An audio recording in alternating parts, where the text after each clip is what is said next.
History Uncovered. My name is Chechi Becha. Today we will be discussing the similarities and differences from the movie Troy as well as the book the Iliad. Today we are joined by four great warriors from the Trojan War. On the Greek side, we have Agamemnon and Achilles, and on the Trojan side, we have Paris and Hector. The first topic I would like to discuss is how the movie Troy did not incorporate the childhood of Paris as the Iliad did. I thought this was a very important aspect. Hector? I agree with you, Chet. Without this incorporated in the movie Troy, then they're missing an important beginning, and without it, there's basically no beginning in the movie. I would like to emphasize that point. In the beginning of Troy, both sides signed a peace treaty, but then I fell in love with Helen and brought her back to Troy with me, and then the war began. Thank you. The next topic I'd like to discuss is the duel between Paris and Menelaus, and how in the movie Troy, Menelaus is stabbed by Hector, and in the book the Iliad, Menelaus is shot by Pandarus. I have failed Troy, and I am a coward to Menelaus. I had two choices, to be a coward or to die in the hands of Menelaus. You chose? I chose to be a coward, and I regret it. In both stories, Menelaus was my brother. Hector killed him in Troy, and Pandarus shot him in the Iliad. Thank you. The next topic is the fight between Hector and Achilles, which is a very big moment in both the book and the movie. Hector slaughtered my cousin, Patroclus, in both stories, but the reasons were different.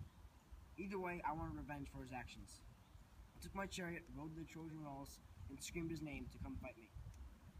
I prepared my suit and my armor and my sword, and I said goodbye to all my loved ones. And I tried to make a peace treaty with Achilles, but he said no. At the end of the battle, Hector lies still at my feet. I tie him to my chariot, ride around the Trojan walls to show all of Troy Hector has perished. A very surprising moment in both the book and the movie was when King Priam went to Achilles' campsite to retrieve the body of Hector, his son. I decided to give the body back to the old King Priam. He was a much better king than the one the Greeks had.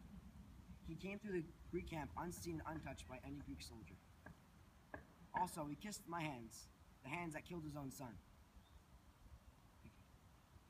The movie Troy was lacking the scene where Odysseus and Diomedes snuck over to the Trojan side and killed many Trojans in their sleep. I thought this was a good idea because we could slaughter most of their men, but also it was mostly dishonorable because they were unarmed and they were sleeping. I sent a man, unfortunately, at the wrong time over to scope out the Greek side when they already knew that they were coming over, so they captured my man and took him captive and slaughtered him. A very sad moment in both the book and the movie was when Achilles, the great fighter, died. In both Troy and the Iliad, Paris kills Achilles, but in different scenarios. In the movie, I thought Achilles was harming Briseis, but in the Iliad, Achilles was killed in battle. Thank you for watching History Uncovered. This is Checha Pecha, signing off.